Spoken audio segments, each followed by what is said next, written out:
L ಕಳ್ದೋಗಿದ್ಯಾ? ನಿನಗೆ ಹೇಗೆ ಗೊತ್ತಾಯ್ತು?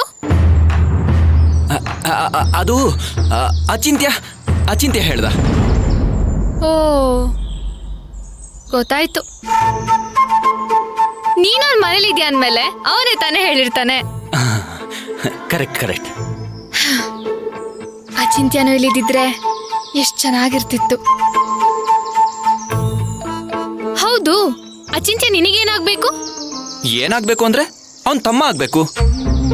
ಸೂಪರ್. ನೀನು ಕಸಿನ್ ಬ್ರದರ್ನ ಸ್ವಂತ ತಮ್ಮನ್ ತರ ನೋಡ್ತಿದ್ಯಾ. ಆದ್ರೆ ಅವನು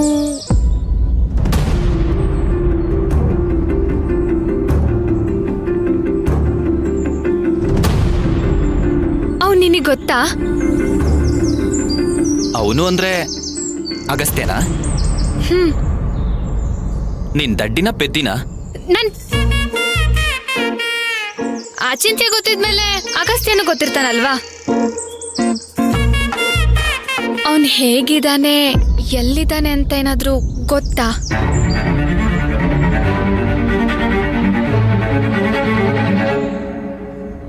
ಆ ಚಿಂತೆನಷ್ಟು ಅವನ ಮೀಟ್ ಆಗಿಲ್ಲ. ಒಳ್ಳೇದಾಯ್ತು ಬಿಡು. ಅವನ್ ಗಾಳಿ ಯಾರಿಗೂ ಬೀಸದ್ ಬೇಡ. ಯಾವುದಕ್ಕೂ ಬೆಲೆ ಇಲ್ಲ, ಯಾರ ಮೇಲೂ ಪ್ರೀತಿನೂ ಇಲ್ಲ. ಗೊಂಬೆ ಕಳ್ಳ, ಕೇಳಿ ಅವನು. ಅವನಿಗೋಸ್ಕರ ನಾನ್ ಬಿಡು. ಅಚಿಂತ್ಯ ಯಾವಾಗ್ಲೂ ಅಣ್ಣ ಅಣ್ಣ ಅಂತ 3 ಹೊತ್ತು ಜಪ ಮಾಡ್ತಿರ್ತಾನೆ. ಇದೆಲ್ಲ ಅವನಿಗೆಲ್ಲ ಗೊತ್ತು. ಗೊತ್ತಿದ್ರು ಗೊತ್ತಿಲ್ಲ ಅನ್ನೋ ಹಾಗೆ ದೂರ ಉಳಿದಿದ್ದಾನೆ. ಅವನಿಗೆ ಪನ್ಶಂಕ್ರಮ್ಮ ಮನ್ಸು ಅನ್ನೋದೇ ಕೊಟ್ಟಿಲ್ಲ. ಕಲ್ ಮನ್ಸು ಅವನದು. ಕಲ್ಲು ಅಲ್ಲ, ದುಡ್ಡು ಬಂಡೆನೆ ಕೊಟ್ಟಿದ್ದಾಳೆ. ಎನಫ್.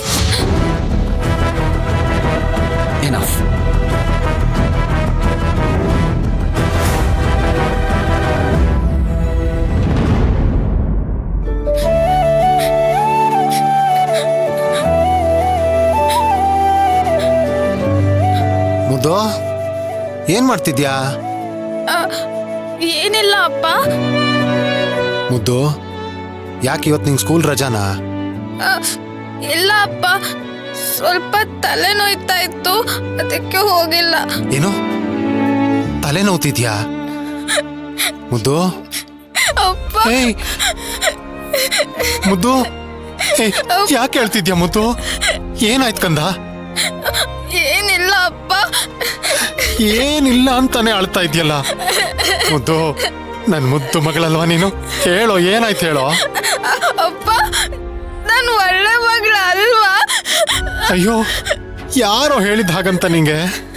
ನೀನ್ ಒಳ್ಳೆ ಮಗಳೇ. ಏನಾಯ್ತು ಹೇಳು, ಏನು?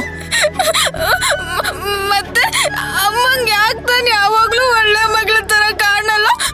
ಯಾಕೆ ನನ್ ಮೇಲೆ ಅವ್ರು ಯಾವಾಗ್ಲೂ ಕೋಪ ಮಾಡ್ಕೊಂಡೇ ಇರ್ತಾರಪ್ಪ?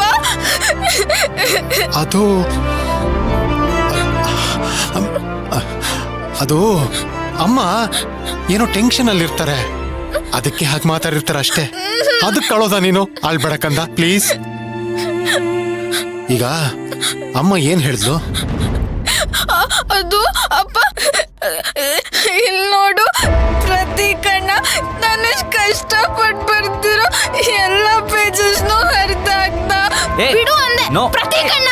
ಮಹಿಮಾ, ನಿನ್ ಓದು, ನಿನ್ ದುಡಿಮೆ ಈ ಮನೆಗ್ ಬೇಕಾಗಿಲ್ಲ. ನಿನ್ ಗಂಡನ್ ಮನೆಗ್ ಹೋದ್ರು ನೀನಲ್ಲಿ ದುಡಿಯೋ ಅಗತ್ಯ ಇಲ್ಲ ಅಂದ್ಮೇಲೆ ಈ ಡಬ್ಬಾ ನೋಟ್ಬುಕ್ ಹೇಗ್ ಮ್ಯಾಟರ್ ಆಗುತ್ತೆ? ಅದು ಮುದ್ದು, ಅಗಸ್ತ್ಯನ್ ವಿಚಾರಕ್ಕೆ ಪ್ರತೀಕು ಬೇಜಾರು ಮಾಡ್ಕೊಂಡಿದ್ದ ಅಲ್ವಾ, ಅದಕ್ಕೆ ಅಮ್ಮ ಆತರ ಮಾತಾಡಿರ್ತಲ್ಲ ಅಷ್ಟೇ. ಆದ್ರೆ ಅಮ್ಮಂಗೆ ನಿನ್ ಬಗ್ಗೆ ತುಂಬಾ ಪ್ರೀತಿ ಇದೆ ಮುದ್ದು. ನನ್ನ ಮಗಳು ಹಾಗಾಗ್ಬೇಕು, ಹೀಗಾಗ್ಬೇಕು, ಚೆನ್ನಾಗಿ ಓದ್ಬೇಕು ಅಂತ ಏನೇನೋ ಹೇಳ್ತಿರ್ತಾಳೆ. ಹೌದಾ? ಮತ್ತೆ ನಾನು ಓದೋದೇ ಬೇಡ ಅಂದ್ರು? ಅಲ್ಲ, ಆಗ್ಲೇ ಹೇಳಿದ್ನಲ್ಲ ಪುಟ್ಟ, ಪ್ರತೀಕ್ ಸಮಾಧಾನ ಮಾಡಕ್ ಹಾಗೆ ಹೇಳಿರ್ತಾಳ ಅಷ್ಟೇ. ಅಳ್ಬೇಡ ಮಕಂದ, ಅಳ್ಬೇಡ ನೀನು, ಪ್ಲೀಸ್.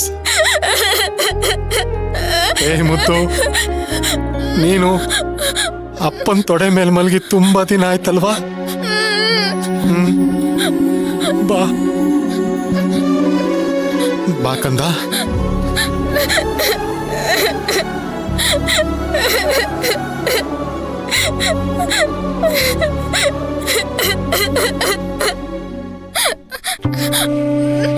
ಅಪ್ಪ,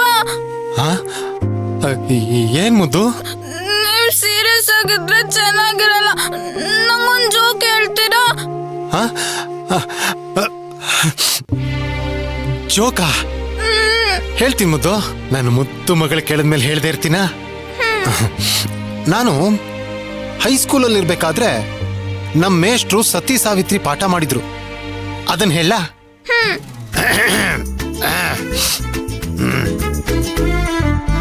ನೋಡ್ರಯ್ಯ, ಇವತ್ತು ನಾನು ನಿಮಗೆ ಸತಿ ಸಾವಿತ್ರಿ ಕತೆ ಹೇಳ್ತೀನಿ. ಅದ್ರ ಜೊತೆಗೆ ಒಂದು ಪ್ರಶ್ನೆನೂ ಕೇಳ್ತೀನಿ.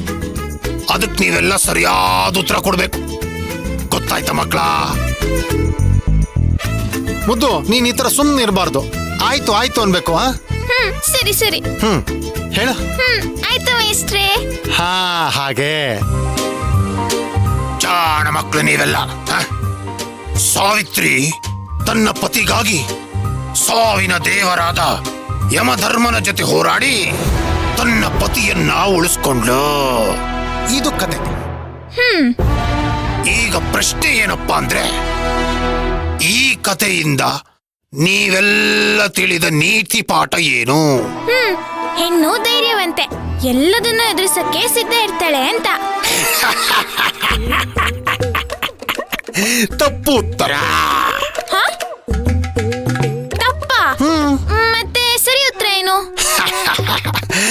ಹೆಂಡತಿಯಿಂದ ಗಂಡನ್ನ ಬಚಾವ್ ಮಾಡೋದಕ್ಕೆ ಖುದ್ದು ಯಮಧರ್ಮನಿಗೂ ಸಾಧ್ಯ ಇಲ್ಲ.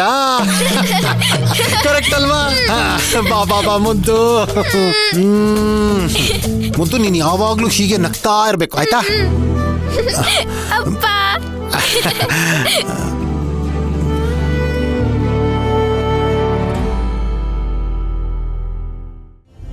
ಇನ್ನೂ ಹುಡುಗನ್ನ ಹುಡುಕ್ತಾ ಇದ್ದೀವಿ. ನೀವು ಹುಡುಗನ್ ಬಗ್ಗೆ ವಿಚಾರಿಸ್ತಿದ್ದೀರಾ ಅಂದ್ರೆ ನಿಮ್ಗೆ ಯಾವ್ದೋ ಹುಡುಗ ಗೊತ್ತಿರ್ಬೇಕು ಅಲ್ವಾ?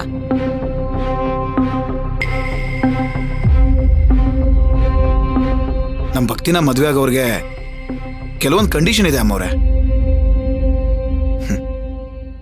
ನನ್ನ ತಂಗಿನ ಮದುವೆ ಆಗೋನು ನಮ್ಮ ಭಕ್ತಿ ತರನೇ ದೈವ ಭಕ್ತನಾಗಿರ್ಬೇಕು. ಅದೇ ಅವಳ ಆಸೆ. ಹುಡುಗ ಬಡವನಾದ್ರೂ ಪರವಾಗಿಲ್ಲ, ನಮ್ಮ ಭಕ್ತಿನ ಮುತ್ನಂಗೆ ಜೋಪಾನವಾಗಿ ಕಾಯ್ಬೇಕು.